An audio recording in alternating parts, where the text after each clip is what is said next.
Bismillahirrahmanirrahim.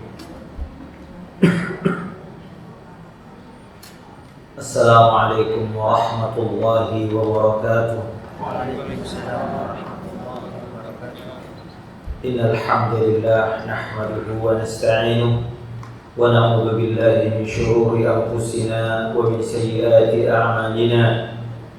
May yahdihillahu fala mudilla lahu wa may yudlil fala hadiya lahu. Asyhadu an la ilaha illallah wahdahu la syarika lahu wa asyhadu anna Muhammadan abduhu wa rasuluhu la nabiyya ba'dahu.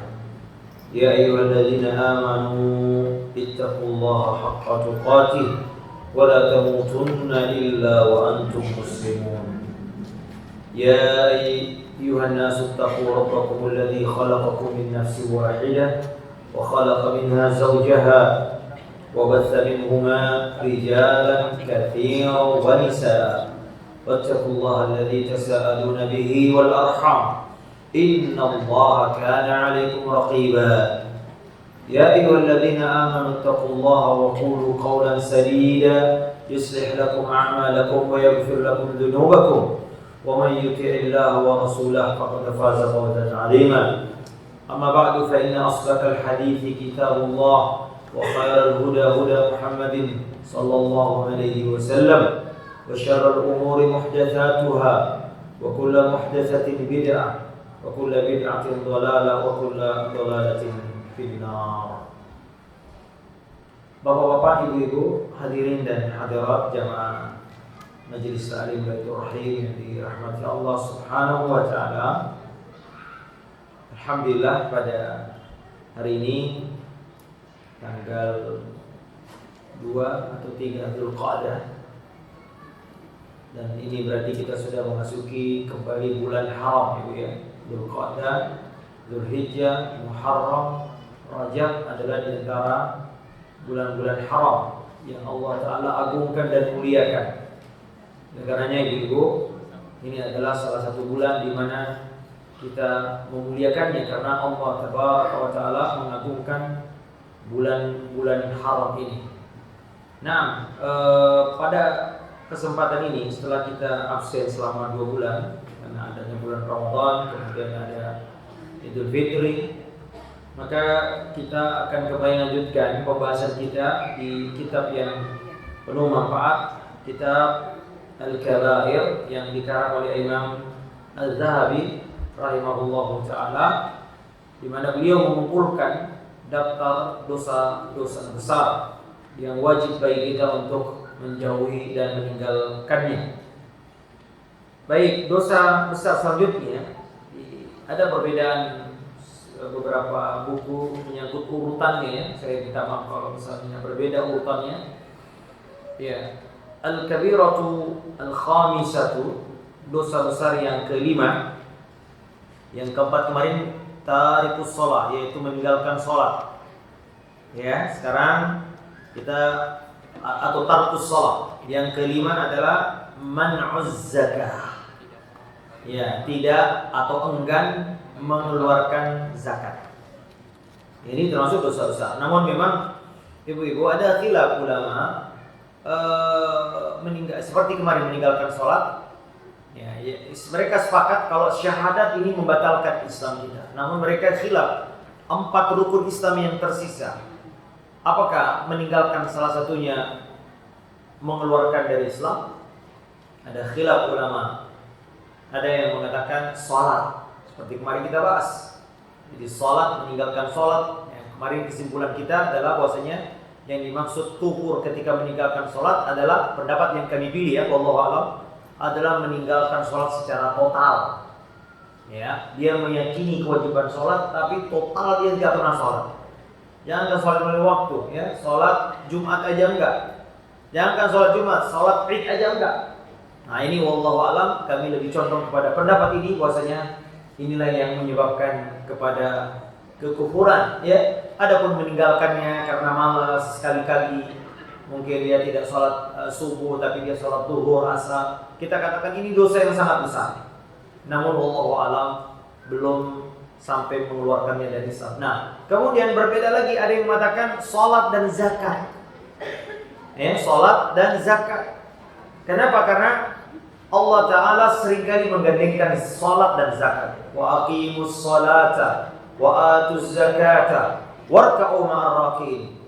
Ya, banyak sekali ayat di Al-Qur'an di mana Allah Jalla wa Ala senantiasa menggandingkan dua perintah ini, dua ibadah yang sangat agung ini. Salat dan zakat. Ibadah jasmani terbaik adalah salat.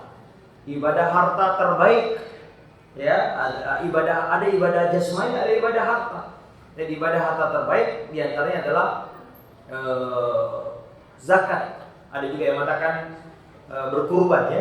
Makanya Allah katakan inna a'tainakal kautsar fasholli li rabbika wanhar. Salatlah dan menyembelihlah.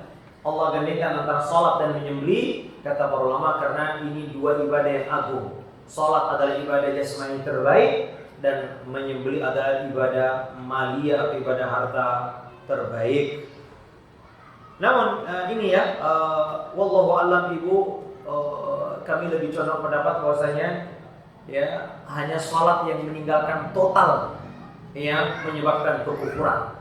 Namun harus kita akui ada ulama yang berpandangan bahwa meninggalkan salah satunya itu bisa kafir. Ya, karena dia adalah rukun Islam. Ya, wallahu taala a'lam bishawab. Namun kita katakan zakat merupakan ibadah yang sangat agung. Yang Nabi SAW mengatakan buniyal Islam ala khamsin. Islam dibangun di atas 5 pilar, tiang. Ya, artinya walaupun tidak sampai kepada derajat kafir 4 yang tersisa misalnya, ya. Namun kita katakan orang yang tidak bayar zakat, orang yang tidak berpuasa di bulan Ramadan, orang yang tidak melaksanakan haji walaupun dia mampu, kita katakan bangunan Islamnya terancam. Ya, terancam akan roboh. Ya, kalau kita memilih pendapat tidak sampai kafir, Pak, tapi kita katakan, kita ingatkan, meninggalkan dengan sengaja, apalagi meremehkannya, membuat bangunan Islam kita terancam roboh. Ya, orang yang enggak mengeluarkan zakat padahal dia sudah wajib keluarkan zakat. Orang yang meninggalkan puasa Ramadan padahal dia mampu berpuasa. Ya, karena dia tidak tahan lapar misalnya. Orang yang tidak berangkat haji padahal dia mampu, hartanya banyak. Ya, tapi dia tidak mau haji dengan alasan ya repot, sulit, nanti di sana bagaimana antri, capek ya. Padahal dia punya harta. Kita katakan walaupun kita memilih pendapat bahwasanya dia tidak kafir, Bapak Ibu sekalian, namun kita katakan hendaknya orang-orang ini hati-hati karena bangunan Islamnya terancam roboh, ya. Baik. Zakat ya adalah perkara maklum minad-din bid-darurah. Ya, perkara yang pasti, artinya semua orang Islam tahu bahwa ini wajib.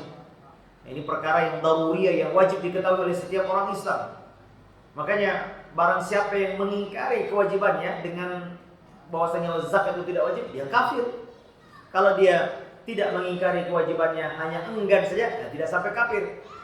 Tapi kalau dia mengatakan zakat tidak wajib, maka ia telah menjadi kafir dan keluar dari agama Islam karena dia mengingkari perkara pokok, kewajiban pokok, yaitu rukun Islam. Ya, kecuali mungkin karena dia baru masuk Islam, karena kebodohannya, kejahilannya terhadap hukum Islam, maka ini dimaafkan. Ya, atau katakanlah mungkin dia jauh dari ulama, jauh dari tempat tinggalnya di pedalaman sehingga dia tidak mengerti, maka kita katakan dia dimaafkan. Nah, hadirin yang dimuliakan Allah Subhanahu wa taala, zakat ini sendiri ya berasal dari kata az-zakah. Zakah artinya ada dua, Bu. Yang pertama artinya tumbuh, ya, an-nama, berkembang begitu. Dan yang kedua bermakna at-taharah, suci. Maka kalau berdasarkan istilah ini, ibu-ibu, kita katakan orang yang mengeluarkan zakat artinya ia sedang sejatinya mengembangkan hartanya. Ya, sejatinya dia sedang mengembangkan, menumbuhkan hartanya. Ya. Karena dan yang kedua mensucikan hartanya. Ya. Ada Ada banyak yang disucikan. Pertama yang disucikan adalah harta. Kemudian yang kedua mensucikan pemilik hartanya. Kemudian yang ketiga mensucikan orang yang diberi zakat. Orang yang menerima zakat juga termasuk yang disucikan. Kenapa? Orang yang menerima zakat tidak bersangka buruk kepada orang kaya. Ya, tidak iri, tidak dengki, ya. Dengan dia diberi zakat, maka menghilangkan suuzonnya orang miskin kepada orang kaya. Selama ini kita anggap zakat itu untuk yang mensucikan pelaku zakat. Tidak, penerima zakat juga akan disucikan. Nah, oleh karenanya hadirin dimuliakan Allah Subhanahu wa taala, kita dapati zakat dengan tujuan mengembangkan harta itu banyak sekali dalil-dalilnya. Misalnya Rasul sallallahu alaihi wasallam mengatakan mana qasat sadaqah malum min sadaqah.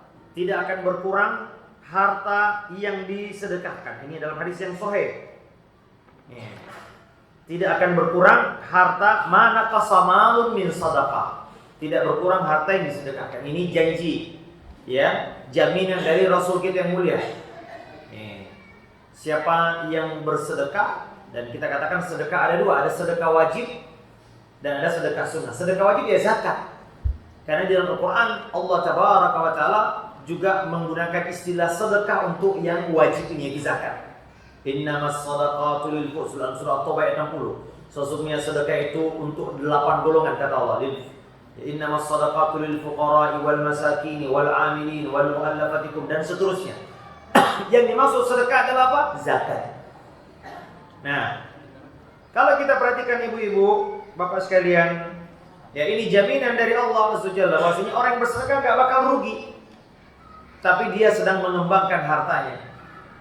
Misalnya, ibu, orang yang bersedekah kata Nabi sallallahu alaihi wasallam akan didoakan malaikat. Setiap ada orang bersedekah, ada malaikat di atas kepalanya mendoakan, Allahumma a'ti munfikan khalafa.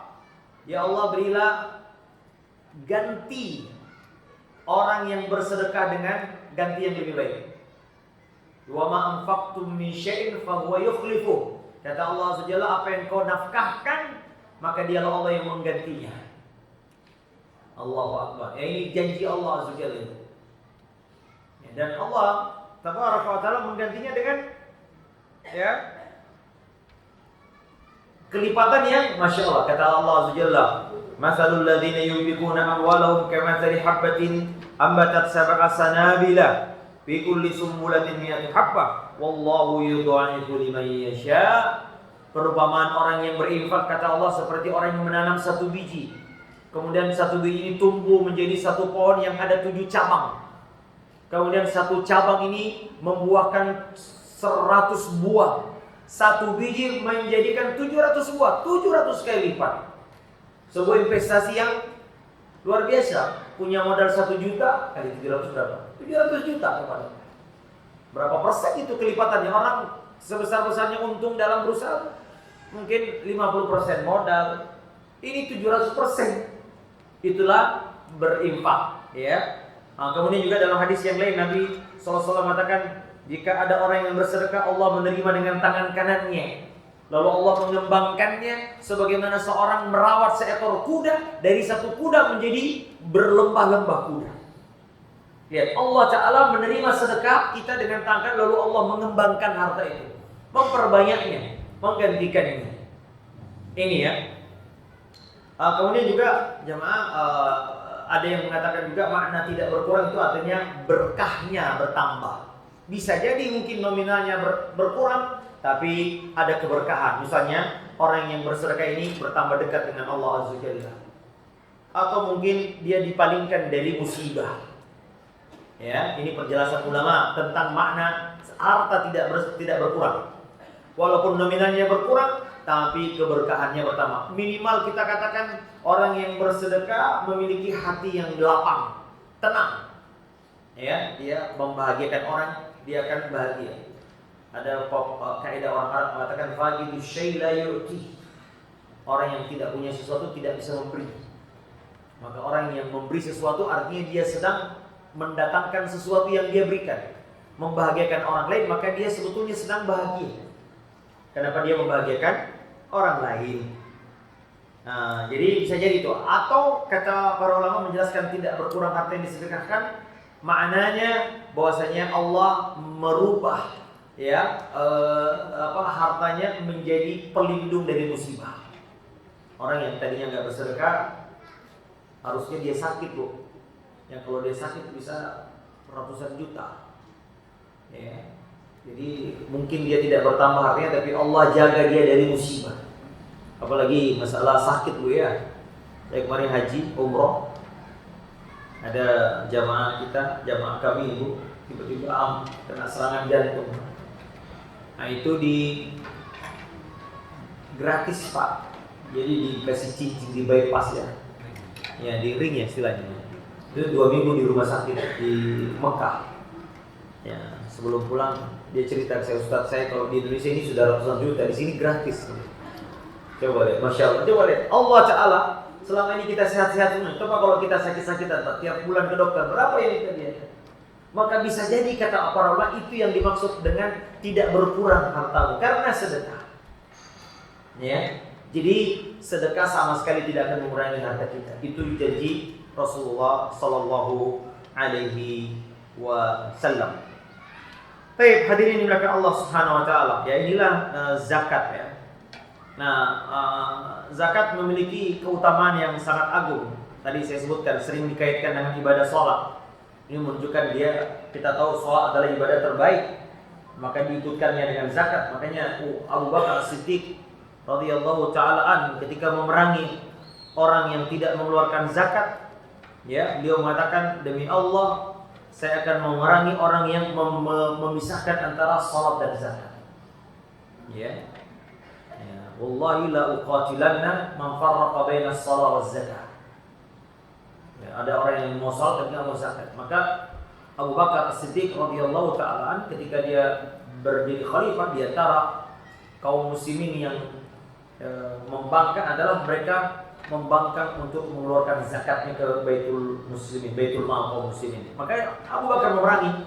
Di antara alasannya Abu Bakar memerangi mereka karena Allah Tabaraka wa Ta'ala senantiasa menggandengkannya antara salat dan zakat.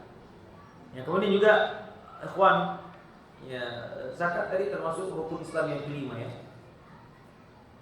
Kemudian juga banyak ayat dalam Al-Qur'an bahwa zakat merupakan indikasi kebersihan hati, indikasi ketakwaan.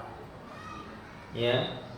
Karena kita tahu jamaah bahwasanya hati manusia, jiwa manusia diberi kecondongan untuk mencintai harta. Kata Allah Subhanahu wa innahu li hubbil khairi lasyadid. Manusia itu diberi tabiat mencintai harta yang amat sangat.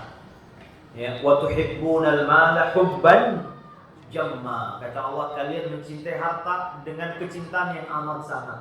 Lihat bagaimana Al-Qur'an menggunakan kalimat yang hiperbolik sekali. Ya. Wa innahu li hubbil khairi lasyadid. Benar-benar kuat kecintaannya kepada harta. Karena Nabi SAW mengatakan manusia bisa menua, tapi ada yang selalu tidak tua. Panjang angan-angan, hidup panjang dan cinta kepada harta. Seorang boleh menua usia sepuh, Pak. Tapi kalau masalah pengen hidup panjang enggak pernah ini. Dan yang kedua, cinta kepada harta. Ya, walaupun sudah tua 80 tahun, tapi kalau masalah harta dia masih seserakah. Oleh karenanya, hadirin yang dimuliakan Allah Azza Jalla, ya, yang makanya Allah Taala katakan khudz min amwalihim tutahhiruhum wa tuzakkihim, ya. Ambil hartanya, ambil zakatnya untuk mensucikan, membersihkan. Apa yang dibersihkan Bapak Ibu? Ya, membersihkan jiwa dari sifat-sifat kekotoran. Ya, apa sifat kotor itu? Di antaranya adalah sifat bakhil. Ya, manusia diberi tabiat bakhil. Idza massahu khairu manu'a. Kalau dapat kebaikan, dia enggan memberikan hartanya. Itu tabiat manusia. Maka zakat jelas ya mempengaruhi, mensucikan jiwa dari penyakit-penyakit yang biasanya terkait dengan harta, ego, nggak peduli dengan orang lain, ya, hedonisme, nggak ada empatinya, nggak punya jiwa sosial, ya, pelit, bakhil, Nah, maka zakat ini ya diantaranya adalah untuk itu tujuan juga untuk menyambung tali kekerabatan ya. Dan banyak lagi ya, melembutkan jiwa hati orang yang bersedekah ya, dan banyak lagi faedah-faedah yang lain, yaitu mengindikasi ketakwaan kita kepada Allah Subhanahu wa ta'ala. Kemudian juga ada hadis Nabi SAW, hadisnya riwayat Abu Dawud, dihasankan oleh Imam Albani rahimahullah. Kata Nabi, khamsun man ja'a bihinna ma'a iman dakhala jannah. Ada 5 perkara, siapa yang mengerjakannya maka ia akan masuk surga. Yani, mengerjakannya dengan keimanan yang benar. Siapa dia? Kata Nabi, man hafadha ala salawatil khams, menjaga salat 5 waktu ya, ala wudu'ihinna, beserta wudunya. Kemudian wa ruku'ihinna, dan rukuknya. Kemudian wa sujudihinna, dan sujudnya. Ya, wa mawaqitihinna, dan menjaga waktunya. Kemudian wa shoma Ramadan, ya, berpuasa bulan Ramadan. Wa hajjal bait, berhaji. Ini istata'a ilaihi sabila. Wa a'taz zakat thayyibata bihi nafsuhu. Ya, dan dia menunaikan zakat dengan thayyibata nafs, dengan rela hati. Bukan terpaksa, ya. Kemudian wa addal amanah, dan menunaikan amanah. Ini 5 perkara yang kata Nabi, siapa yang melakukannya berarti ini indikasi kebagusan atau kebaikan imannya kepada Allah Subhanahu wa ta'ala. Baik. Juga hadis yang lain, hadis riwayat Abu Dawud juga, Imam Tabrani, dinilai sahih oleh Imam Albani rahimahullah. Kata Nabi, ada 3 hal yang barang siapa melakukannya, ta'amal iman, dia akan merasakan lezatnya iman. Yang pertama, man abadallaha wahdah, siapa yang beribadah kepada Allah semata-mata. Wa alima an la ilaha illallah, dan dia tahu dan mengetahui bahwasanya tidak ada yang berhak disembah selain Allah. Itu yang pertama. Kemudian yang kedua, wa a'ta zakata malihi thayyibata ya biha nafsah, dan dia mengeluarkan zakat dengan penuh kesadaran hati. Lihat, perhatikan, dengan penuh kesadaran hati, yaitu dengan riang gembira, dia senang hatinya. Ya. Rafidata alaihi kullu amin. Ya, yang dengan yang mengeluarkan harta terbaiknya di setiap tahun. Ya. Ya. Di sini ada penyelesaian, walam yu'til harima walad darina walal maridha walal syartal laimah. Ia tidak mengeluarkan binatang yang lemah, yang sakit-sakitan, yang tua, yang jelek, yang hina. Ya. Tetapi dia walakin min wasati amwalikum, tetapi dari harta terbaiknya. Ya.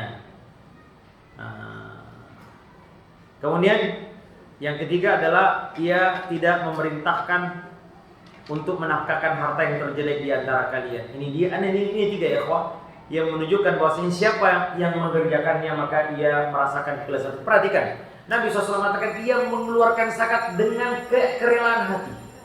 Karena sebagian ya manusia kalau disuruh mengeluarkan harta mungkin ada yang mengeluarkannya dengan terpaksa. Namun di sini Nabi SAW mensifati bahwasanya mengeluarkan zakat adalah dengan thayyibatu nafsin, yaitu kebagusan atau kesadaran hati, keriangan hati untuk melakukannya.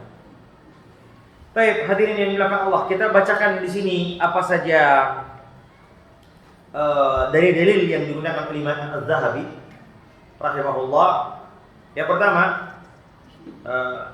dalam Al-Quran dalam surah Fussilat, Allah Ta'ala berfirman, wa wailul lil musyrikin, celakalah orang yang musyrik, alladzina la yu'tuna az-zakata wa hum bil akhirati hum kafirun, yaitu orang-orang yang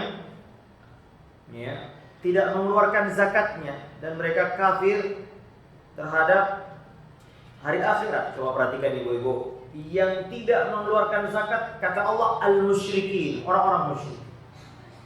Ini artinya Imam Az-Zahabi dari sisi pendalilannya adalah orang yang tidak mengeluarkan zakat adalah orang yang menyerupai orang musyrik. Nah, orang musyrik tidak mengeluarkan zakat. berarti orang yang mengeluarkan zakat menyerupai orang musyrik dan ini dosa. Ya, menyerupai sifat orang musyrik adalah dosa. Maka lihat, orang musyrik disifati dengan dua, la yu'tunaz zakata wa hum bil akhirati hum kafirun, dan mereka kafir terhadap hari akhirat. Ini dua hal yang memang saling biasanya orang kalau pelit karena ia tidak meyakini akan adanya balasan di akhirat nanti. Makanya untuk perhatikan ya kawan, dalil-dalil ya tentang keutamaan mengeluarkan zakat itu banyak berkaitan dengan keutamaan di akhirat. Ya, dalil-dalil tentang bahaya, ancaman orang yang tidak mau bersedekah dan orang yang tidak mengeluarkan zakat diancam dengan siksaan di akhirat nanti. Ya, karena itu Allah gandengkan antara orang yang menganggap mengeluarkan zakat dengan kekufurannya terhadap akhirat nanti. Ini ya. Dan orang artinya sebaliknya, orang yang rajin bersedekah mereka adalah orang yang meyakini akan adanya balasan di hari akhirat nanti. Ya. Itu. Baik. Kemudian ayat yang selanjutnya ya. Juga Allah Subhanahu wa ta'ala dalam Al-Quran surah At-Taubah. Ya, dalam surah At-Taubah Allah tabaraka wa ta'ala berfirman, "Walladzina yaknizuna adh-dhahaba wal fiddata wa la yunfiqunaha fi sabilillah fabashshirhum bi'adzabin alim." Allah Ta'ala katakan, dan orang-orang yang yakniz itu maksudnya menyimpan, enggan mengeluarkannya. Ya. Kanz itu artinya orang yang menyimpan, tidak mau mengeluarkannya. Wala yunfiqunaha fi sabilillah, dan dia tidak mau menafkahkan jalan Allah. Fabashshirhum, maka beritahukanlah kepada mereka bi'adzabin alim, akan azab yang pedih di hari kiamat. Ya, di antara hukumannya yauma yuhma 'alaiha fi nari jahannam. Pada hari itu di mana harta-hartanya, emas dan peraknya dijadikan setrika. Kemudian lalu dipakai untuk patukwa biha, lalu disetrikakan. Harta yang emas perak itu dibakar lalu dijadikan setrika, lalu dibakar mulai dari apa? Jibahuhum, dari arah depan. Ya, yakni dahi, wa zuhuruhum, wa junubuhum, dari arah samping lambung, wa zuhuruhum, dan dari arah belakang. Ya, kenapa tiga arah ini? Sebagian ahli tafsir mengatakan karena di dunia dia tidak pernah mau mengeluarkan hartanya kepada orang yang di depannya, di samping kiri kanannya, dan orang di belakangnya. Dia tidak peduli mereka, maka dia diazab dengan hartanya sendiri dari arah depan dan dari arah kiri dan kanan dan dari arah belakang. Ya, dan ini mudah bagi Allah Subhanahu wa ta'ala ya, menjadikan sesuatu ya tadinya harta emas dijadikan dipanaskan sehingga menyiksa mereka di hari kiamat nanti. Lalu Allah Ta'ala katakan, hadza ma kanaztum, inilah hartamu yang kau simpan ya, li anfusikum, untuk dirimu sendiri. Ya, fadhuqu ma kuntum taknizun, rasakanlah sekarang akibat dari apa yang kamu simpan. Akhirnya Nabi SAW mengatakan, hartamu adalah, manusia mengatakan hartaku, yaqulul abdu mali mali. Padahal kata Nabi, tidaklah seorang memiliki harta kecuali tiga. Apa yang dia makan, sisanya bukan harta kita, Pak. Apa yang dia pakai, sisanya adalah usang. Dan apa yang dia sedekahkan di jalan Allah SWT. Masya Allah. Dalam hadis yang lain Nabi mengatakan, manusia sibuk memikirkan harta warisan. Kalau memang gimana kok, kata para sahabat, kok bisa orang bekerja untuk dia? Itulah orang yang tidak bersedekah. Dia hanya kerja untuk ahli warisnya. Ya. Lihat ikhwan, a'azani Allah wa yakum, Nabi SAW mengatakan, hartamu yang kau makan itulah yang harta kita. Dan perut kita tidak banyak makan. Jadi harta sesungguhnya adalah yang masuk ke dalam perut, itulah yang kita miliki. Yang kedua yang kita pakai. Dan yang kita pakai ini kok baju nggak banyak-banyak amat. Dan yang ketiga adalah yang kau sedekahkan. Dan karenanya Aisyah radhiyallahu taala anha pernah disuruh oleh Nabi untuk membagikan kambing. Nabi menyembelih kambing lalu suruh bagi. Lalu dia datang membawa, kata Nabi SAW, ma baqiya minha, apa yang tersisa? Aisyah, kata Aisyah, "Ma baqiya minha illa katifaha." Ya Rasulullah, tidak ada kecuali tinggal tulang belikatnya. Ini kalau kita ini. Ya. Kata Nabi SAW, justru itu yang tersisa. Ya, yang tersisa di akhirat yang kau apa? Yang kau sedekahkan. Ya. Maksudnya apa ya? Secara zahir Aisyah benar karena yang tersisa tinggal ini. Tapi Nabi mengatakan tidak. Yang tersisa yang kau sedekahkan itu yang tersisa maknanya akan disimpan di akhirat nanti. Itu yang harta kita. Adapun yang kau bawa pulang kita makan selesai. Ya. Coba lihat mindsetnya. Rasulullah SAW sedang merubah mindset kita. Bahwa hartamu adalah yang kau sedekahkan. Karena itu bisa saja ada orang di dunia miskin Pak, tapi sesungguhnya dia orang kaya raya di akhirat nanti. Dan sebaliknya ada orang kaya di dunia Pak, tapi di akhirat dia adalah orang miskin karena dia tidak punya sedekah. Ya, karena itu kita dapati sedekah ini amalan yang menakjubkan. Bahkan sebagai Ibnu Qayyim mengatakan sedekah ini hatta orang kafir yang bersedekah Pak, itu ada balasannya di dunia. Itu menakjubkan, ajaib ini sedekah. Sampai orang kafir atau walaupun itu kita katakan hanya di dunia Pak, di akhirat dia nggak dapat. Orang yang bersedekah walaupun dia kafir Pak, tapi kita katakan di dunia dia mendapatkan sedikit manfaat dari sedekahnya. Ya, di antaranya apa Pak? Yang mungkin ya Allah manfaatnya orang kaya. Ya, ada kata Imam Qayyim ada. Apa manfaatnya orang kafir bersedekah Pak? Mungkin dia dapat nama ya. Mungkin dia bisnisnya lancar, bisa saja ya di dunia ya. Bisa saja. Tapi itu keajaiban. Apalagi kita yang beriman Pak. Ya, apalagi kita yang beriman tentu lebih utama untuk mendapatkan seluruh manfaat itu di dunia dan terlebih-lebih lagi di akhirat nanti. Ya. Ya. Kemudian juga ada hadis di sini Bapak Ibu, panjang sekali hadisnya tapi saya bacakan secara singkat saja.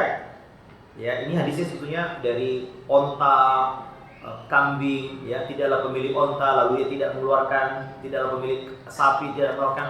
Nah, tapi kita langsung ke ini saja. Wa ma min sahibi ibilin wala baqarin wala ghanamin la yuaddi minha zakataha. Nah, tidaklah seorang pemilik onta, kemudian pemilik sapi, kemudian pemilik kambing. Nah, kita tahu ada zakat hewan Pak. Zakat hewan itu berapa Pak? Saya agak lupa ya, karena jarang. Kalau zakat hewan itu kalau saya tidak salah kambing itu 40 ya.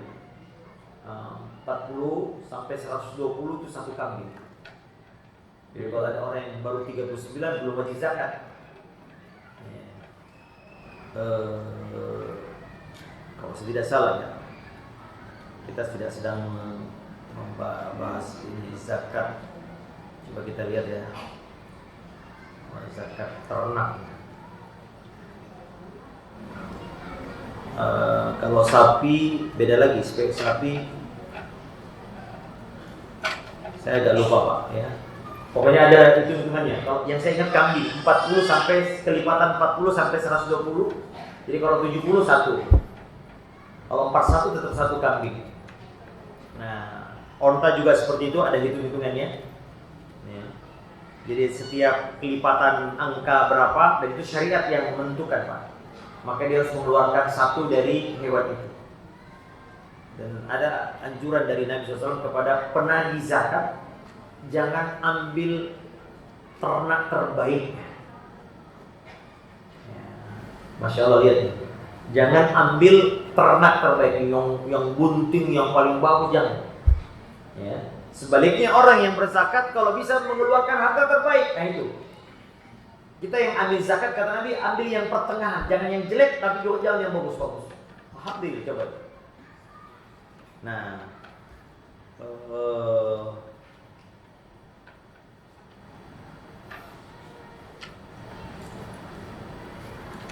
mana itu ya zakat ternak? Ya pokoknya. Kemudian kita lanjut aja dulu, Bapak Ibu.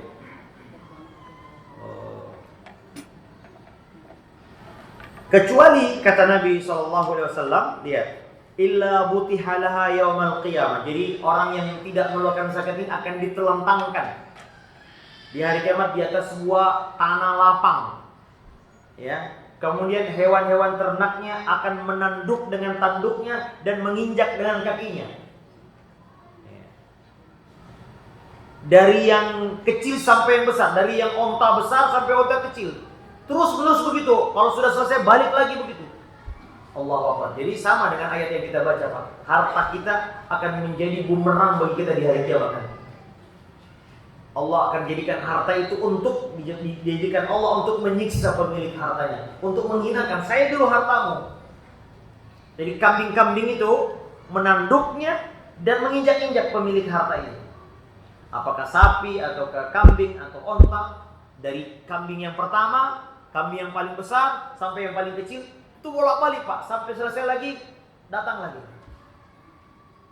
Baru kemudian kata Nabi SAW, sampai kemudian diberi jalannya, apakah dia masuk surga atau dia masuk neraka.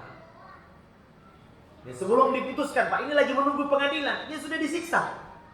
Lalu Nabi SAW mengatakan, hatta yuqda bainan nasi fi yawmin kana miqdaru 50 alf sana thumma yara sabilahu imma bil jannah wa imma ila nar. Nah, setelah dia diinjak-injak itu baru diputuskan kau masuk surga atau kau masuk neraka. Allahu Akbar.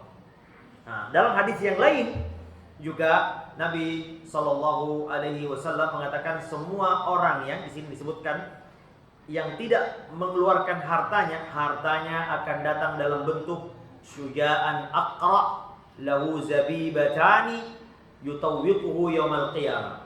Jadi akan datang dalam seekor ular jantan, aqra. Aqra itu jadi kepalanya botak, Pak. Rambutnya rontok karena banyaknya racun di kepalanya. Lalu ular ini melilitnya, lalu dia mematuknya, lalu dia mengatakan ana maluka, aku hartamu yang dulu di dunia kau tidak keluarkan. Wa ana kanzuka, saya adalah harta perbendaraanmu. Ya, ini. Bayangkan jemaah. Jadi kemudian Allah, Nabi SAW membacakan ayat ini, wala yahsabanna alladziina yabkhaluna bima ataahumullahu min fadli. Nah, ini juga ayat yang digunakan oleh Syekh Imam Az-Zahabi untuk menunjukkan bahayanya orang yang tidak mengeluarkan zakat. Kita lihat ayat berikutnya. Wala yahsabanna alladziina yabkhaluna bima ataahumullahu min fadli huwa khairan lahum bal huwa syarran lahum. Janganlah orang-orang yang bakhil mengeluarkan zakat dari harta yang Allah Ta'ala karuniakan kepada mereka, itu mereka menyangka baik bagi mereka. Bal huwa syarran lahum, tapi sesungguhnya itu keburukan bagi mereka. Sayutawwaquna ma bakhilu bihi yaumal qiyamah. Hartanya akan dikalungkan pada lehernya pada hari kiamat. Walillahi miratus samawati wal ardh, dan milik Allah seluruh perbendaharaan antara langit dan bumi. Wallahu bima ta'maluna khabir. Coba lihat ikhwan. Jadi kita perhatikan bagaimana hadisnya di sini, bahwasanya orang yang tidak mengeluarkan harta, kata Allah, itu menganggap baik perbuatannya. Kata Allah, justru itu keburukan. Kenapa? Harta ini akan berbalik menyiksanya di hari kiamat. Dan ini menghinakan, Pak. Harta yang disayang-sayang, di akhirat dia akan jadi musuh. Ya. Dia akan jadi musuh untuk menghinakan. Kau dulu sayang, saya tidak mau, sekarang saya jadi musuh. Ya. Dan kita katakan kalau dalam banyak hadis memang diantaranya amal-amal buruk kita akan menjadi sesuatu yang akan seperti orang yang di alam kubur, Pak. Ada laki-laki jelek datang, siapa? Saya adalah amal buruk. Dia ikut menyiksa. Ya. Kalau orang yang banyak amalnya, laki-laki ganteng, siapa kamu? Saya adalah amal baikmu. Jadi Masya Allah, ini untuk menghinakan orang yang berbuat dosa dan untuk menggembirakan orang-orang yang berbuat baik. Baik, hadirin yang dimuliakan Allah Subhanahu wa Ta'ala. Kemudian kita baca dulu beberapa dalil-dalil yang lain yang digunakan oleh Syekh rahimahullah adalah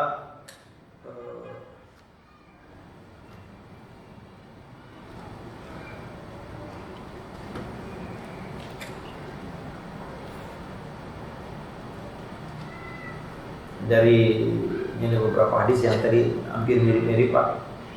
Kata Nabi SAW, ini agak berbeda hadisnya. Kata Nabi SAW, awwalu thalathatin yadkhulun nar, ada 3 orang yang pertama kali masuk neraka. Yang pertama amirul muslim, yakni penguasa yang zalim. Kemudian wa dzu sarwadin la yuaddi haqqallahi fi mali. Dan orang-orang yang memiliki harta tapi dia tidak mengeluarkan hak Allah pada hartanya. Ya, kemudian yang ketiga wa fakhirul fakhur, dan orang fakir tapi sombong. Dalam hadis yang lain ada kalimat ailul mustakbir, miskin tapi sombong. Nah ini diantaranya adalah orang yang masuk neraka adalah orang yang tidak mengeluarkan hak hartanya pada Allah Subhanahu. Ya. Kemudian juga ada hadis dari Abu Ishaq Abil Ahwas dari Abdullah qala umirtum bis sholati waz zakat faman lam yuzakki fala sholata lahu. Ya. Isnadnya sahih. Kata Nabi SAW, kalian diperintahkan untuk sholat, ya, dan zakat. Namun barang siapa yang tidak mengeluarkan zakat, maka fala sholata lahu, maka tidak ada sholat baginya. Allahu a'lam. Baik, ikhwan, a'azani Allah wa ikum, ini di antara dalil-dalil Pak ya. Mungkin pada kesempatan ini kita agak sedikit menambah beberapa dosa. Kalau ini ada banyak sekali dosa. Kalau kita hanya satu dosa setiap pertemuan, nampaknya akan lama ini ya Bu-ibu. Karena itu kita usahakan dalam satu kali pertemuan kita berharap ada beberapa yang kita bahas ya. Namun singkatnya ikhwan, perhatikan apakah kita ini sudah termasuk wajib zakat atau tidak. Itu dia. Karena zakat ini di antara syaratnya ikhwan, pertama ada yang namanya nisab. Ya, nisab itu adalah ukuran terendah. Ya, batas di mana seseorang sudah harus mengeluarkan zakat. Nah, ada namanya nisab-nisabnya. Kalau kita mungkin rata-rata kalau harta emas dan perak atau uang kartal, ya. Berbeda pendapat ulama. Uang kartal ini uang logam dan uang kertas, masuk apa? Apakah wallahu a'lam dia disamakan dengan emas dan perak? Ini pendapat jumhur ulama. Pendapat jumhur ulama mengatakan uang kartal itu dikiaskan dengan emas dan perak. Jadi hukumnya sama.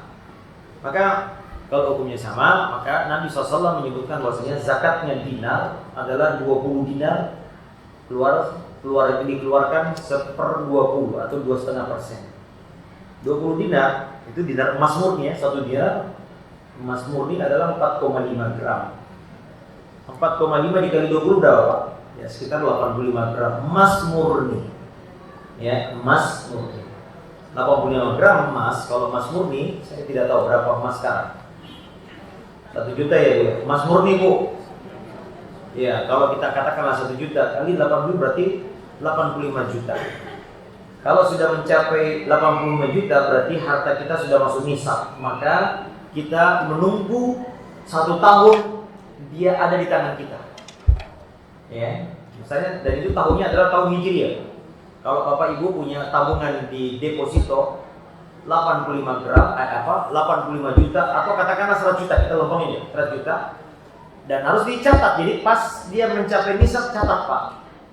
Tanggal berapa sekarang? 3 Zulqa'dah. Tabungan saya sudah 100 juta. Itu catat. Sampai Muharram Zulqa'dah tahun depan masih ada 100 juta, maka itulah baru dikeluarkan zakat. Ustaz, bagaimana kalau di tengah per tahun berkurang? Maka kalau berkurang, wallahu alam, pendapat yang kami pilih adalah dimulai lagi catatan nisabnya. Batal nisab itu tadi. Misalnya baru 2 bulan ada keperluan keluar 30 juta, tinggal 70 juta, berarti di bawah nisab kan? Maka batal lagi. Nisab tadi itu batal. 3 Zulqa'dah batal. Hitung lagi Bu. Misalnya bulan Sya'ban 100 juta lagi, lewat lagi 85 gram, maka dihitung lagi di situ. Tapi Ustaz gimana? Nggak pernah setiap tahun nggak pernah. Berarti ibu belum berzaki namanya, belum wajib zakat, mungkin mustahil malah ya. Ini ya, jadi perhitungan nisabnya begitu. Kalau belum sampai setahun berkurang, berarti batal nisab yang pertama. 3 Zulqa'dah dimulai lagi, cari lagi nisab yang baru. Kalau sudah ketemu, baru catat lagi. Nah, tapi kalau makanya Bapak Ibu, Allah Ta'ala katakan zakat itu bagi orang yang telah melebihi kebutuhan pokoknya. Yas'alunaka madza tunfiqun qulil af. Mereka bertanya kepada Muhammad, apa yang mereka infakkan? Katakanlah kelebihan harta yang lebih. Maka kalau kita belum berlebih, belum wajib zakat. Ya, berlebih dari apa? Berlebih dari harta kebutuhan pokok kita, makan, minum, ya, atau mungkin kalau sekarang mendidik anak, ya Pak ya. Ini termasuk adalah harta setelah dikurangi, kemudian bisa nabung. Nah, itulah namanya kelebihan. Nah, di tabung ini dikumpulkan. Misalnya Bapak Ibu punya gaji 15 juta, kebutuhannya 7 juta, berarti bisa saving 7 juta. Nah, 7 juta itu ditabung, setiap bulan ditabung. Kalau sudah mencapai 85 gram senilai, maka disitulah berlaku mulai nisabnya mulai dihitung. Nah, kalau sampai 1 tahun masih ada 85 gram, baru dikeluarkan zakatnya tahun depan. Tidak seperti banyak orang kalau langsung 85 gram langsung hari itu juga dikeluarkan. Tidak, itu keliru. Ya, nah, kalau bisa saving 10 juta misalnya Pak, kapan bisa 85 juta? 9 bulan ke depan kan? Nah, 9 bulan ke depan itu baru mulai kita menghitung haul. Nah, ya, 1 tahun dia mengendap di tangan kita, baru tahun depannya kita keluarkan zakat. Dan itu keliru. Ada para pegawai langsung dikeluarkan zakatnya 2,5%, itu keliru Pak. Ya, ada beberapa yang pernah bilang ke saya, Ustaz, kami di daerah kalau gaji langsung oleh lembaga zakat daerah langsung dikurangi 2,5%. Ini zalim Pak. Tak boleh. Harta ini harus mengendap idle dulu di kita, baru kemudian kita keluarkan. Ya, itu cara mengeluarkan zakat Pak ya. Ya, kemudian tentu setelah dikurangi utang Pak, ya, utang harus dibayar. Jadi setelah kita keluar utang, ya, kemudian kalau untuk zakat perdagangan, apa yang dihitung Pak? Nilai barang ya. Nilai barang itu nilai waktu beli, bukan nilai jual. Misalnya kita punya barang, modalnya betul modal. Modal itu yang dihitung, kemudian ditambah dengan keuntungan. Nah, itu yang kemudian dihitung. Kalau setahun sudah masuk 85 gram, maka dikeluarkan zakatnya, zakat perdagangan. Hanya 4 harta yang jadi di objek zakat Pak. Pertama, emas dan perak, atau kita katakan uang kartal ya. Kemudian yang kedua, peternakan, ada kambing, sapi dan onta. Ayam tidak. Ya, walaupun Ustaz saya punya ayam 1000, ya tidak ada zakat, kecuali untuk diperdagangkan, berarti dia masuk perdagangan. Ya. Apalagi yang burung ya, Ustaz burungnya mahal sekali ya, burung ini. Ya. Itu tidak. Kemudian pertanian. Ya, yang sifatnya biji-bijian, makanan pokok ya. Kemudian apa lagi tadi? Emas dan perak, peternakan, pertanian dan perdagangan. Cuma 4. Ya, cuma 4 harta yang wajib dikeluarkan zakatnya. Adapun rumah ibu tidak ada zakatnya. Ya, kendaraan yang kita pakai sehari-hari tidak ada zakatnya. Ya. Ya, karena itu dipakai untuk sehari-hari. Ya, namun uang yang dipakai untuk membeli ya harus dipakai keluarkan zakatnya dulu. Namun ibu dapat uang 300 juta misalnya, uang waris ya, waris kita dapat, meninggal orang tua kita dapat warisan 300 juta. Apakah langsung dikeluarkan zakatnya? Tidak. Menunggu 1 tahun haul. Ya, dan ingat tahunnya adalah tahun Hijriyah, bukan tahun Masehi, karena tahun Masehi lebih lama. Nah, ini menzolimi muzaki. Ya. Oh ya, ini dia nih. Kalau kambing mulai dari 40 ekor, Pak. Kalau sapi mulai dari 30 ekor, itu baru keluar zakatnya. Kemudian onta mulai dari 5 ekor. Kalau hasil pertanian 5 wasak. 5 wasak itu sekitar 60 sok. Ya, 1 sok. 1 sok itu sama dengan 3 kilo. Berapa itu jadinya? Ya, 60 wasak. 1 wasak sama ya. Tadi saya ulang. Pokoknya 60 sama dengan 60 sok. 60 sok itu 1 sok sama dengan 3 kilo. 3 kali 60 berapa, Pak? Iya, pokoknya kira-kira sekitar 700 sampai 800 kilo. Allah alam ya. Ini yang wajib dikeluarkan zakatnya kalau untuk beras ya. Kemudian barang dagang, ya itu tadi. Ya, wallahu alam sebagian ulama mengatakan kalau untuk barang dagang salah satu memilih apakah nisab emas atau nisab perak. Kalau nisab perak kan 200 dirham, Pak. 200 dirham itu kira-kira kurang lebih 590 atau 600 gram perak. Ya, ada khilaf ulama apakah uang kartal disamakan dengan emas atau dengan perak.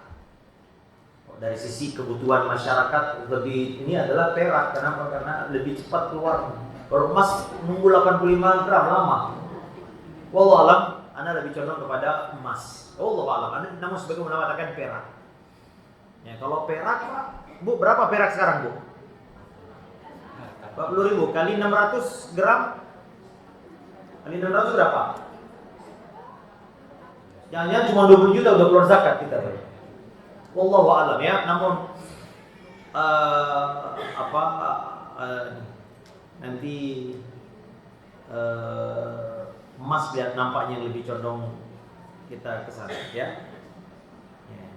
Jadi semua tadi ini ada haulnya kecuali zakat pertanian, Pak. Zakat pertanian kapan dikeluarkan zakatnya? Indah hasadi, waktu dia panen. Ya. Dan zakat pertanian itu kata Imam Malik dan Imam Syafi'i untuk bahan pokok, tanaman yang merupakan kebutuhan pokok. Kalau di Indonesia ya beras, kalau di Arab ya gandum, ya. Jadi kalau tadi perdagangan itu nilai barang dagangan, kemudian juga mungkin keuntungan uang yang ada, uang dagang yang ada, kemudian dikurangi utang. Oh ada lagi Pak, piutang yang masih diharapkan. Barangkali ada orang beli tapi dia ngutang, kita berarti kan piutang. Kalau masih diharapkan kembalinya juga dihitung. Baru kemudian dikali dengan 2,5%. Ada satu lagi Pak, namanya harta temuan, harta rikas. Nah kalau ini tidak ada haulnya Pak, dan tidak ada nisabnya. Pokoknya kapan ketemu langsung keluarin 20%. Nah itu nggak punya haul dan nggak punya nisab. 85 gram enggak. Harta temuan, Bapak lagi nyangkul dekat rumah kok ada emas. Harta karun ya Allah. Ya. Harta nemu ya, boleh nemu, bisa jadi ada. Nah, itu tidak ada dan itu tidak sengaja bukan sengaja menggali ya. Nah, itu tambang, tidak sengaja tanpa bersumpah untuk menggali ya, maka ini tidak ada nisabnya dan tidak ada haulnya. Baik Ibu. Nah, Ibu-ibu, emas yang dipakai gimana, Bu? Ibu-ibu rata-rata kayaknya bawa emas ya. Ya.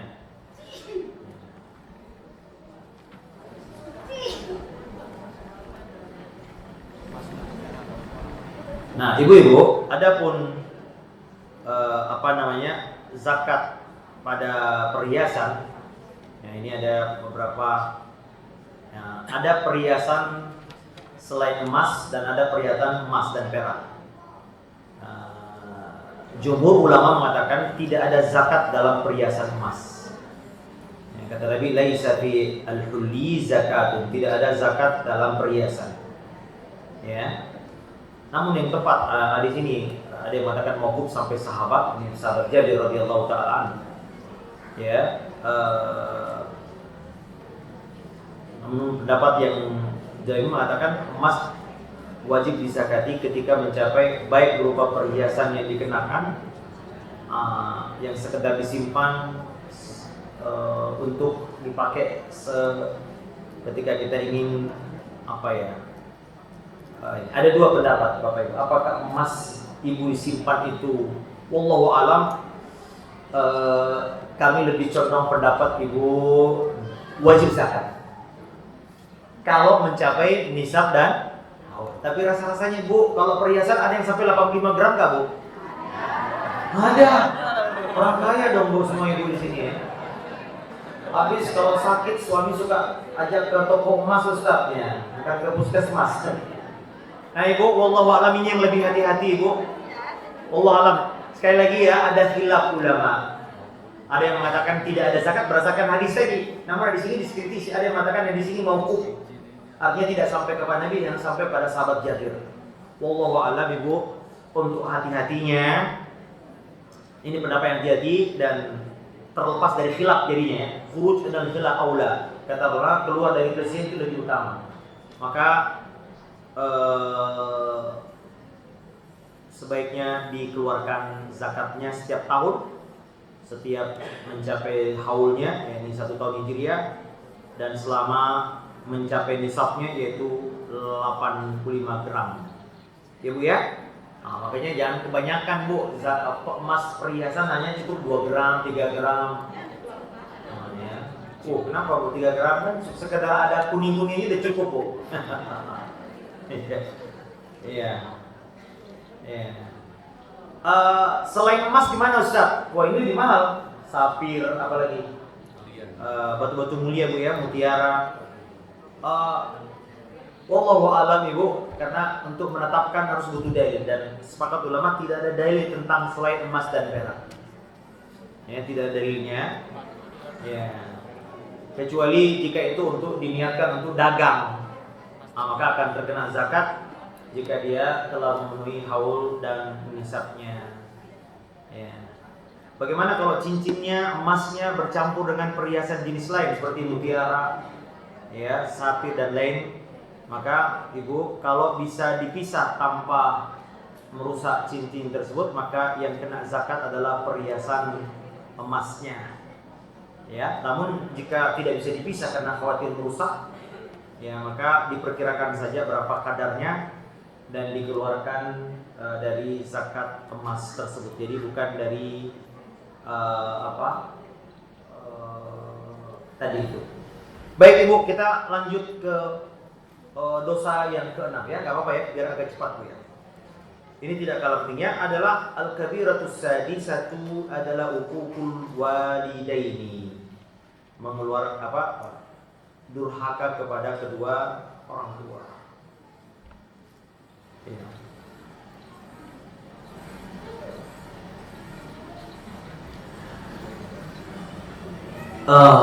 Ibu ya, gimana mulainya ini? Masya Allah.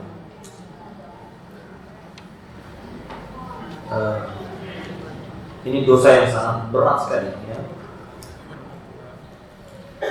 Karenanya kita dapati ibu-ibu, banyak sekali ayat Allah. Cukuplah kita katakan Bapak Ibu, berbakti kepada kedua orang tua ini adalah merupakan ibadah yang sangat agung, karena Allah Ta'ala seringkali gandengkan dengan tauhid. Ya, wa qadha rabbuka alla ta'budu illa iyyah wa bil walidaini. Allah gandengkan larangan berbuat syirik dan berbuat baik kepada orang tua. Juga Allah Ta'ala katakan wa wassaynal wa'budullaha wa la tusyriku bihi syai'an wa bil walidaini ihsana. Kata ulama ini menunjukkan agungnya Allah gandengkan dengan perintah terbesar dalam agama kita, yaitu menyembah Allah, mentauhidkan Allah Jalla wa Ala. Menunjukkan bahwasanya ya, kedudukan amal berbakti kepada orang tua adalah amal yang sangat agung. Nabi pernah ditanya, ayyul amali afdal? Amal apa yang afdal? Kata Nabi, as-salatu ala miqatiha, salat tepat waktu. Kemudian ayat ayyu, apalagi ya Rasul? Kata Nabi, birrul walidain, berbakti kepada orang tua. Kemudian apalagi? Al-jihadu fi sabilillah. Lebih agung jihad lebih agung birrul walidain dibanding jihad. Maka ada seorang laki-laki yang mau berjihad.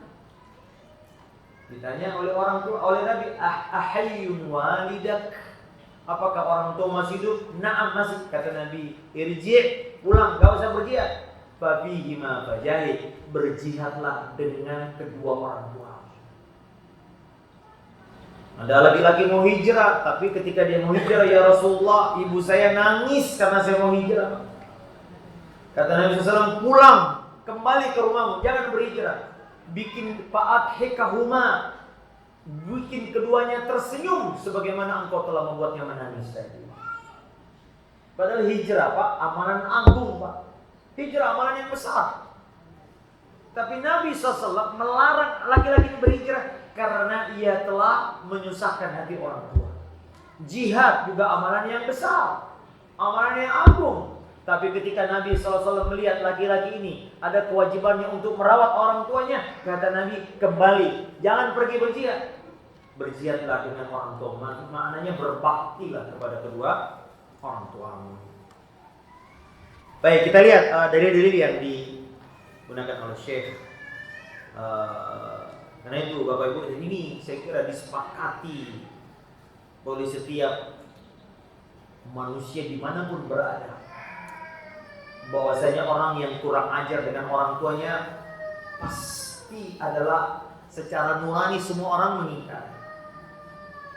Nah, namun dalam Islam Bapak Ibu ditekankan sangat.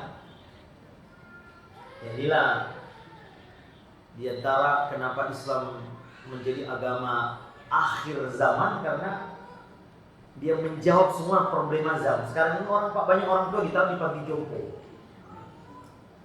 Saya 3 kali ke panti jompo di Cijantung. Itu ada panti apa namanya itu? Pak, saya itu bukan tabiat orang Islam, Pak. Ini orang kafir tuh yang suka menaruh orang tua di panti jompo. Di barat itu Pak, panti jompo penuh. Karena gak ada yang mau merawat orang tuanya. Kita Pak, ada kewajiban anak merawat orang tuanya, wajib. Dosa anak yang tidak merawat orang tuanya, mereka orang kafir gak ada. Makanya didapati banyak orang tua meninggal sendirian di apartemen, itu banyak begini. Membusuk, nggak tahu anaknya di mana. Mereka orang kafir Pak kehilangan kehangatan keluarga karena nggak ada syariat agamanya. Di agama kita diatur. Dan Nabi SAW mengatakan ilzam rijlaiha, tetapi kaki ibumu. Karena fasamma al-jannah, di situ ada surga. Bukan maksudnya di kaki ibu ada surga, Bu. Kalau ibu pulang kok nggak ada Ustaz. Nah, maknanya ini kata-kata kinaya, bahwasanya engkau berbakti di dekat. Maksudnya tetapi kaki ibu, jangan jauh-jauh ibumu.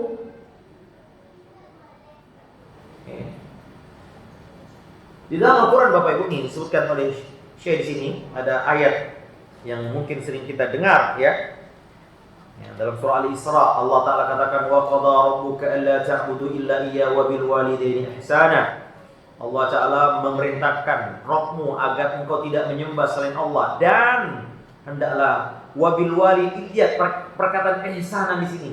Mereka maksudnya hendaklah engkau berbakti dengan sebenar-benarnya bakti. Kalau kita terjemahkan bahasa Indonesia, imma yablughanna 'indakal kibara. Kalau dia sudah sampai tua. Nah, kenapa Bapak Ibu? Orang tua yang ditekankan dirawat ketika dia tua, karena ketika dia tua dia butuh bantuan. Berbakti kita pada orang tua Pak, kapanpun waktu dia masih muda. Tetapi sangat amat ditekankan di dalam Al-Quran adalah ketika mereka sudah mulai tua. Kenapa? Disitulah orang tua butuh bantuan.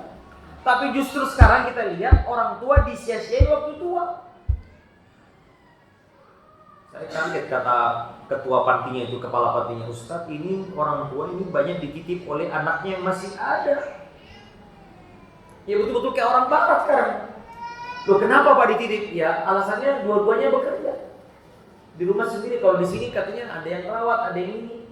Tapi Pak, coba deh Bapak kesana Pak. Saya lihat ada mata-mata yang gak bahagia sini. Wah, kayak banyak yang merenung kayak gini.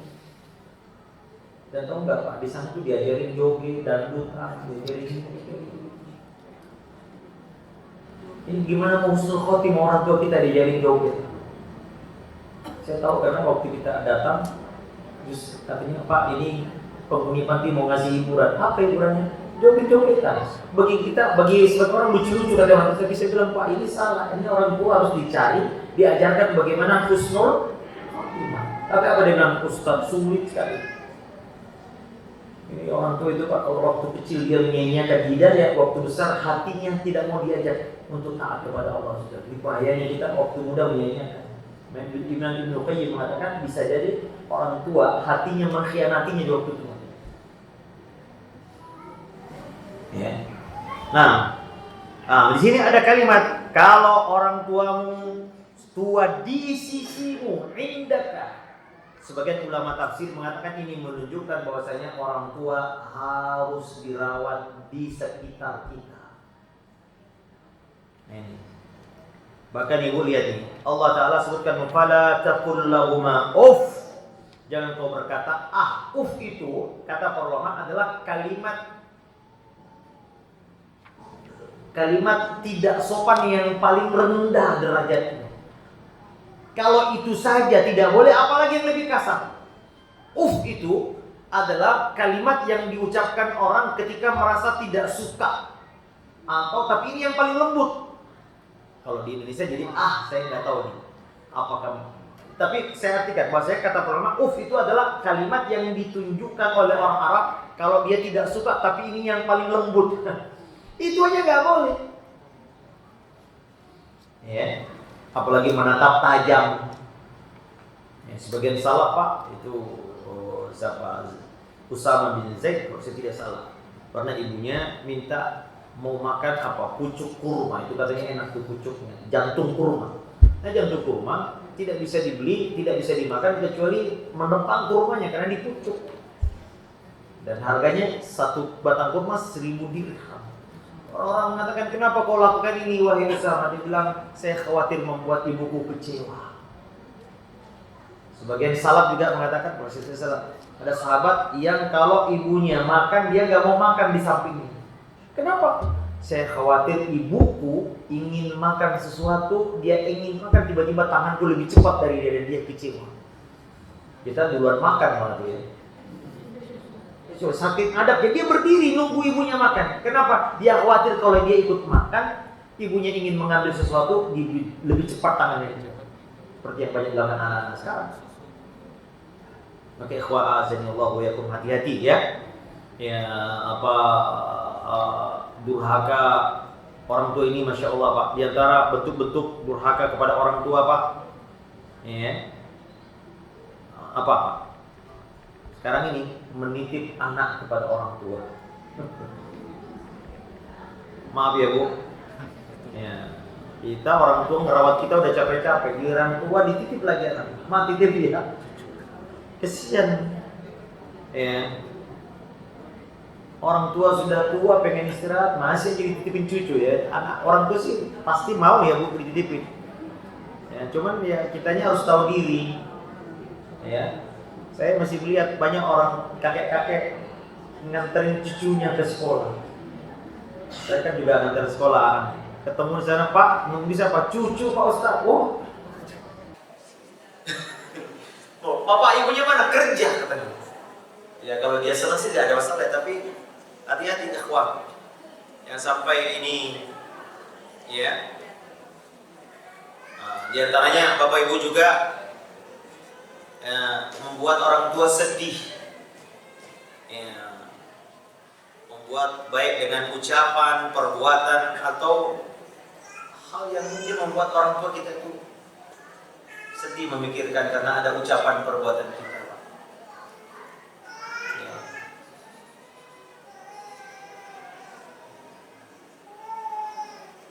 Kemudian diantaranya juga adalah tadi membentak, wah ini yang paling berat, meninggikan suara, menatap matanya aja nggak boleh Pak, membelalakan mata, menatapnya dengan tajam, bermuka masam Pak. Ya di sini Allah Taala katakan wahfid lahuma janahal dzulli, rendahkan sayapmu dengan hina. Allah Taala kata ulama burung itu kalau mau turun dia rendahkan sayapnya. Maknanya di depan orang tua kau harus tawadhu. Walaupun mungkin di luar rumah engkau manajer, engkau pemimpin, tapi kalau di depan ibumu kau adalah anak. Rendahkan. Ya. Bapak Ibu yang dimuliakan Allah. Nah, Ibu khususnya kepada ibu. Ya, 3 kali lipat harus berbakti dibanding sampai Nabi SAW ditanya siapa yang Rasulullah yang harus aku hormati, kata Nabi ibumu. Siapa lagi? Ibumu. Siapa lagi? Ibumu. Siapa lagi? Bapakmu. Kenapa 3? Karena di dalam Al-Quran Allah Ta'ala menyebutkan fungsi orang ibu yang tidak dimiliki oleh bapak. Yang pertama apa? Wa hamluhu, hamil Pak. Kemudian yang kedua melahirkan dengan susah payah. Ketika menyusui, ini tidak boleh, bapak tidak punya ini, 3 ini. Kalau mendidik, memberi nafkah, bapak punya, orang tua Islam punya. Tapi kalau 3 ini tidak. Makanya 3 kali lipat, khususnya durhaka kepada orang tua, dosa besar. Tapi kepada ibu jauh lebih besar dosanya dibanding kepada bapak. Demikian juga berbakti. Berbakti kepada ibu 2-3 kali lipat dibanding dengan berbakti. Artinya kalau dua-duanya memanggil, bapak memanggil, ibu juga memanggil, mana yang didahulukan? Makanya ibu-ibu yang dimuliakan Allah Subhanahu wa taala, lihat Allah taala memerintahkan kita wa qur rabbirhamhuma kama rabbayani. Ucapkan, Nabi Allah ajarkan kita, ucapkan, katakan rabbirhamhuma, ya Allah ampuni keduanya sebagaimana keduanya telah merawat kami sejak kecil. Makanya ibu-ibu, bapak, jangan sia-siakan waktu anak-anak kita sedang butuh-butuhnya dididik, dirawat, diperhatikan sekarang supaya apa? Allah kasih dia taufik untuk mendoakan kita. Karena di situ ada digandingkan sebagaimana dia telah merawatku sejak kecil. Artinya kalau ada orang tua nggak merawat anaknya, maka jangan berharap anak ini diberi taufik untuk mendoakan kita. Bapak Ibu yang dimuliakan Allah Subhanahu, berbuat baik kepada orang tua bisa dengan perkataan, bisa dengan perbuatan, bisa dengan harta. Sebaliknya juga begitu, Bu. Jangan pelit sama orang tua, ya Allah. Ya, ada anak pelit sama orang tua. Ada orang tua, ada anak ngaduin orang tuanya kepada ya Rasulullah, ayahku suka ngambil hartaku. Apa kata Nabi? Anta wa maluka li abika. Kau dan hartamu milik ayahmu. Allah. Kok dia mengadukan itu? Apalagi kita dapati ada yang katanya memperkarakan orang tuanya di pengadilan. Allahul musta'an. Ibu ya, Bu, Pak, lihat. Bahkan di sini Allah Taala katakan wa kullahuma qaulan karima. Ucapkan kepada keduanya dengan perkataan yang memuliakan. Ya, dengan penuh lemah lembut, dengan perbuatan, ya, mengerjakan perkara-perkara yang maslahatan mereka, antar ke dokter, biasa orang tua juga antar ke dokter, berikan makan yang dia sukai, belikan, pergi ke umroh, ajak dia senang-senang, membuat dia hatinya. Kalau dia bapak ibu punya uang, bawa umroh, itu paling senang untuk orang tua. Saya baru kemarin Pak, bulan Januari kemarin saya umroh, ada seorang suami istri membawa orang tuanya. Orang tuanya ketemu orang tuanya di masjid ngobrol. Dia bilang, Ustaz, saya ini diumrohkan anak saya, dan anak saya yang paling miskin ini yang mengumrohkan saya, sambil dia keluar air mata. Si bapak ibu yang anak ini tahu nggak bapak ibu? Dia ini orang Medan yang jualan apa itu, kayak kita tuh jual gas-gas di komplek begitu ya, kayak sembako begitu ibu ya, beras.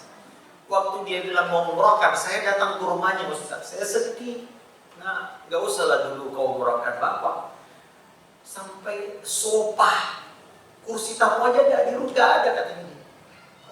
Rumahnya hanya untuk warung kecil, tapi dia nabung untuk membahagiakan orang tua. Dan dia bilang, saya terharu melihat bakti anak saya kepada saya. Adik-adiknya, kakak-kakaknya ada yang kaya raya, katanya punya banyak mobil, tapi gak ada yang mau umrohkan saya. Ini anak, coba lihat. Allah, sampai dia nangis. Bagaimana kalau orang tua nggak ridho kayak gini? Nabi mengatakan ridho Allah dan ridho orang tua. Coba lihat, sampai saya bilang, nah janganlah dulu umrah, belilah dulu sofa, beli dulu apalah. Nggak usah lama, nanti gampang itu loh. Mama, bapak ini kan udah tua, belum pernah pergi Mekah. Kita berangkat dulu pergi Mekah. Coba lihat bapak, dia nabung bertahun-tahun ini dibahagiakan. Bahagia orang tua sampai nangis tuh, tapi di Muslim. Saya bilang, ya Allah, bagaimana surga bagi anak yang sudah membuat hati bahagia orang kayak gitu. Dan yang siapa? Bukan yang punya banyak harta. Coba lihat nih, untuk menjadi, kata Nabi SAW, pintu surga yang paling tengah adalah berbakti kepada orang tua. Allahu Akbar. Ya, jadi bagaimana? Lihat ibu-ibu yang dimuliakan Allah Subhanahu Wa Taala, ya. Orang tua kita, ya, bayangkan bagaimana orang tua kita dulu berbuat baik kepada kita, Bapak Ibu. Ya. 9 bulan dalam keadaan lemah. Ya, bahkan bukannya Allah katakan kurhan wahnan ala wahn. Itu gambarkan Al-Quran, Pak. Menunjukkan bahasanya ibu-ibu benar nggak Bu ini ayat Allah Azza Wajalla? Pasti benar ya. Kata Allah orang yang mengandung itu semakin hari semakin lemah, bukannya semakin enak. Betul tidak Bu? Dia mengandungnya hari demi hari bukan semakin enak, semakin lemah. Iya. Ya, bahkan ketika melahirkan dia mempertaruhkan nyawanya. Ya alhamdulillah Bapak Ibu saya 4 kali mendampingi istri. Anak saya 7. Hanya 3 yang saya tidak lihat istri melahirkan, tapi 4 saya lihat betul bagaimana wanita itu kalau mau melahirkan, Masya Allah Pak, mempertaruhkan nyawanya. Seolah-olah ibu, Masya Allah, kematian ada di depan mata. Betul tidak Bu? Iya. Tapi ibu lihat, tatkala anak sudah lahir, dia mendengar suara tangisan, hilang semua itu rasa sakit. Yang ada rasa bahagia. Dia pandang, dia gendong dengan penuh kasih sayang. Coba lihat ibu, Masya Allah. Kemudian coba lihat, mulai dia sibuk mengurus kita siang dan malam. Kalau kita sakit sedikit dia nggak bisa tidur. Ya, dia dia memberi makan di pangkuan kita, dia menetekkan kita, menyibukkan. Tidak ada pengorbanan yang luar biasa daripada orang tua kita. Ia rela tidak tidur demi menidurkan kita. Ya nggak Bu, Pak? Betul kita. Waktu anak kita sampai begadang supaya masuk pelan-pelan kamar itu kita demi supaya kita nggak bangun. Orang tua kalau coba lihat agar kita tidur nyenyak. Ya, luar biasa Bapak. Belum lagi semakin kita tumbuh ya, dia mendampingi kita ya, mengajarkan kita berbagai macam untuk kebutuhan kita, memenuhi kebutuhan kita. Pokoknya orang tua menganggap segalanya ya di sisi kita. Tapi hadirin yang dimuliakan Allah Subhanahu wa taala, oleh karenanya saya juga ingin menyebutkan ayah ya, walaupun jarang ibu ya. Ayah juga walaupun kelihatan mungkin tidak terlalu menampakkan kasih sayang, tapi di belakang layar ia adalah orang yang senantiasa berusaha, bekerja, berusaha payah ya demi untuk memberikan nafkah untuk kita. Baik ibu-ibu yang dimuliakan Allah Subhanahu ini ya, kemudian juga ada dalil-dalil wasaina insana biwalidayhi husna, juga kami wasiatkan. Nah, Nabi SAW juga pernah ditanya, dosa paling besar apa ya Rasulullah? Akbarul kabair. Beliau menyebutkan syirik. Nah, di antaranya beliau mengatakan uququl walidain, durhaka kepada orang tua. Kemudian juga dari Nabi SAW, Nabi mengatakan ridallahi fi ridal walidi wa sakhatullahi fi sakhtil walidi. Ridha Allah ada keridhaan orang tua dan kemurkaan Allah ada pada kemurkaan orang tua. Kemudian juga ibu, juga Nabi SAW mengatakan al-walidu awsatu abwabil jannati. Berbakti kepada kedua orang tua adalah pintu surga yang paling tengah, arti surga yang terbaik. Makanya Abu Hurairah radhiyallahu ketika meninggal ibunya, beliau menangis. Kata beliau, pintu surgaku telah tertutup untukku. Maka ibu-ibu, Masya Allah, bagi orang yang memiliki orang tua sepuh, lalu dia tidak masuk surga karena tidak merawatnya, kata Nabi, itulah orang yang celaka. Raqima anf man adraka abawayhi aw kilahuma indal kibr wa lam yadkhul jannah. Celakalah orang yang memiliki orang tua sudah sepuh dan dia tidak masuk surga karena dia tidak berbakti kepadanya. Kemudian juga ada hadis di sini al jannatu tahta aqdamil ummahat. Namun hadis ini tidak sahih. Ya, pintu surga itu dibuat telapak kakimu. Hadis riwayat ini tidak sahih. Yang sahih yang tadi saya sebutkan, kata Nabi ilzam rijlaiha, tetapilah kakinya. Fasammal jannah, di situ ada surga. Maknanya bukan di kakinya, tetapi orang yang berbakti senantiasa menetapi ketaatan berbakti, orang itulah orang yang dijanjikan Allah Subhanahu wa taala untuk surga. Kemudian juga ini ibu, datang orang berminta izin kepada Nabi untuk berjihad. Nabi tanya, ahayyun walidak, apakah orang tua masih hidup? Qala na'am. Maka Nabi katakan fabihima fajahid. Juga ada hadis Nabi mengatakan ummuka, baru kemudian bapakmu. Kemudian juga Nabi SAW mengatakan la yadkhulul jannah aqun, tidak akan masuk surga orang yang durhaka. Ya. Kemudian juga Nabi ditanya, ini mal kabair, apa itu dosa besar? Nabi mengatakan syirik. Kemudian apa? Nabi mengatakan uququl walidain, durhaka kepada orang tua. Kemudian Nabi juga mengatakan al-yaminul ghamus, itu sumpah palsu. Demikian ibu-ibu ya, beberapa hadis-hadis yang mungkin tadi sebagian sudah kita bahas. Juga ada perkataan Bakar bin Abdul Aziz Abi Bakra, bahwasanya beliau pernah mengatakan kullu dzunubi yu'akhkharullahu minha ma sya'ila yaumil qiyam illa uququl walidain. Semua dosa ditangguhkan di hari kiamat kecuali dosa yang berkaitan dengan durhaka kepada orang tua. Baik. Sebelum kita tutup Bapak Ibu, ada beberapa hal yang dianggap durhaka tapi sebetulnya bukan durhaka kepada orang tua. Orang sering menganggapnya durhaka kepada orang tua tapi tidak, itu bukan durhaka. Pertama,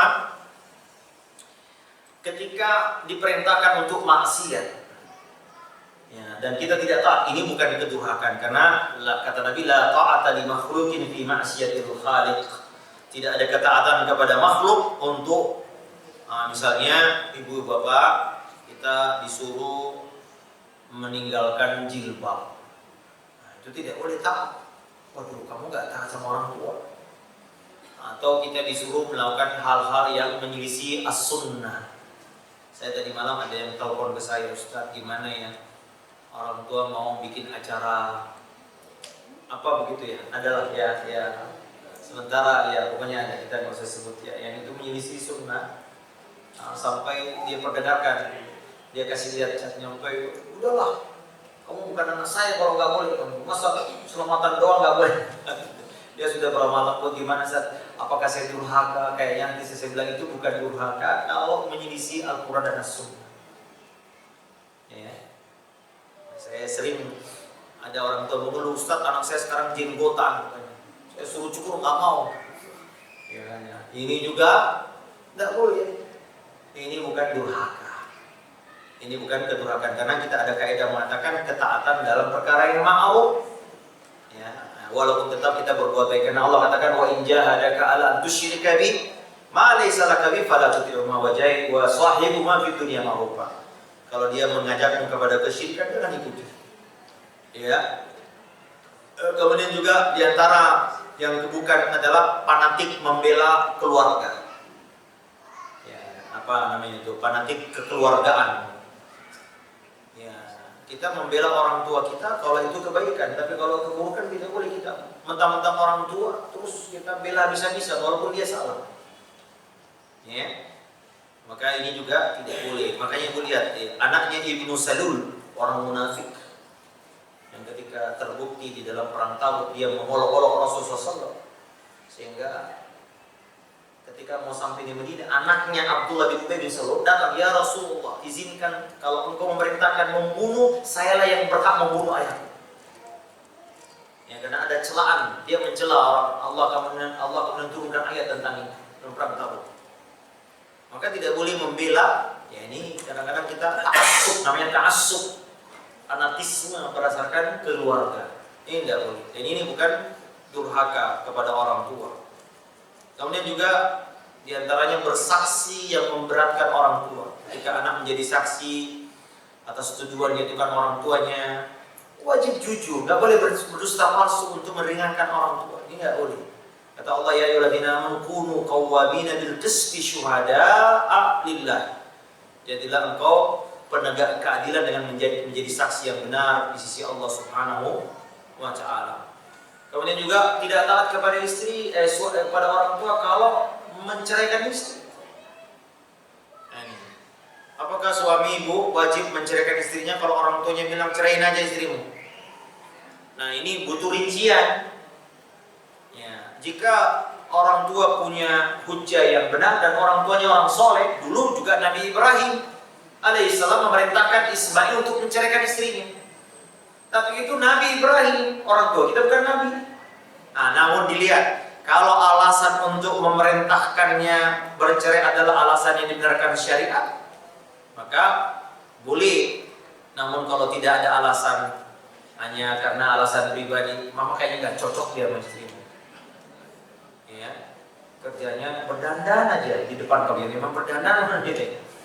Nah, kalau alasannya begitu tidak boleh dia menceraikan. Kalau istrinya masih taat kepada suami, maka ibu bahkan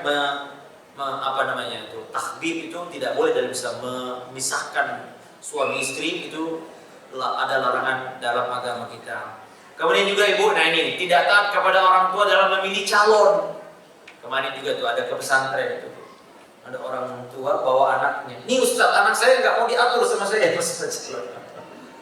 Tapi anaknya laki-laki, saya bilang Pak, laki-laki itu beda sama perempuan. Kalau perempuan memang taat kepada walinya, itu pun juga tidak boleh memaksa. Dulu ada perempuan dipaksa oleh orang tuanya, datang ngadu kepada Nabi, dia katakan jangan.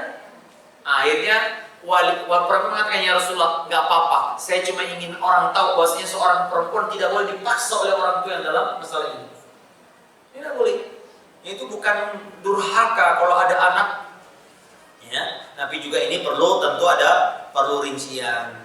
Ya, kalau orang tua memang memilihkan yang terbaik agamanya, tapi kadang-kadang ya orang tua kadang-kadang memilih yang mungkin beda. Anak-anak mungkin sudah baca, sudah mulai ngaji, tentu beda. Nah, ini bukan juga kedurhakaan untuk orang tua kita.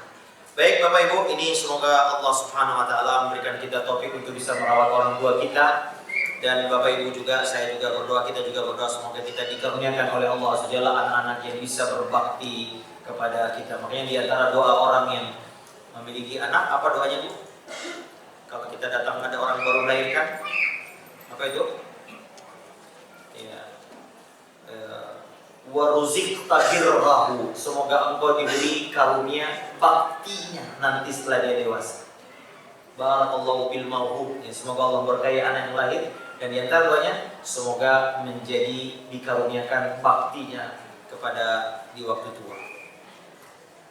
Kita jawab pertanyaan ya Bapak Ibu.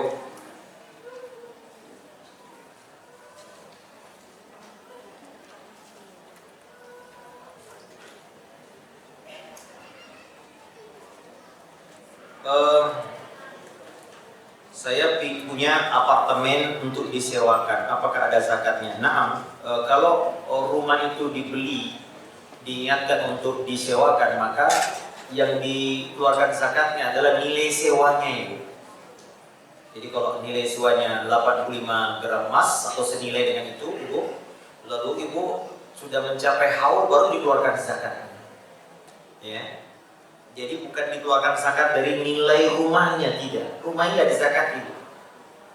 Ya, termasuk misalnya angkot kan, yang dizakati bukan angkotnya Ibu ya, tapi hasil angkutan itu yang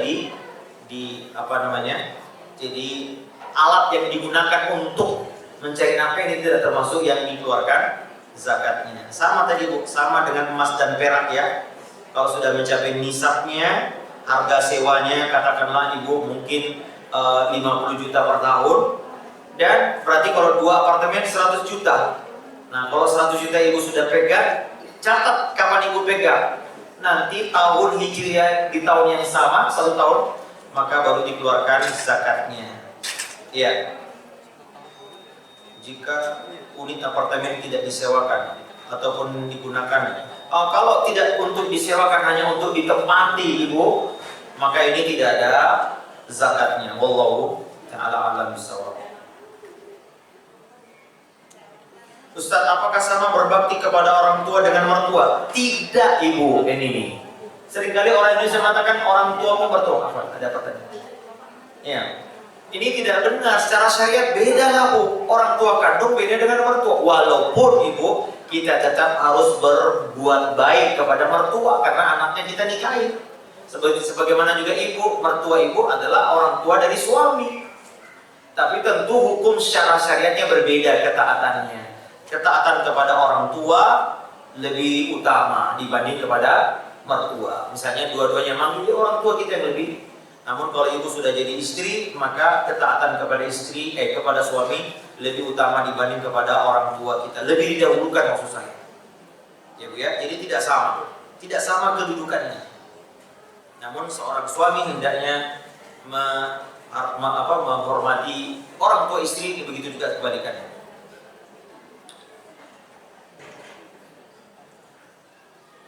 Jika suami istri sudah mahram, apakah bersentuhan kulit secara tidak sengaja ketika sudah mempunyai wudu itu batal? Ini menjadi perselisihan pendapat ulama Ibu, dan ini perselisihan yang mu'tabar, perselisihan yang memang teranggap. Oleh karenanya ibu-ibu,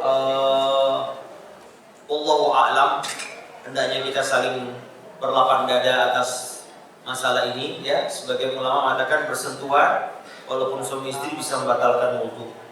Wallahu a'lam ibu, pendapat yang kami lebih condong adalah pendapat yang mengatakan tidak batal.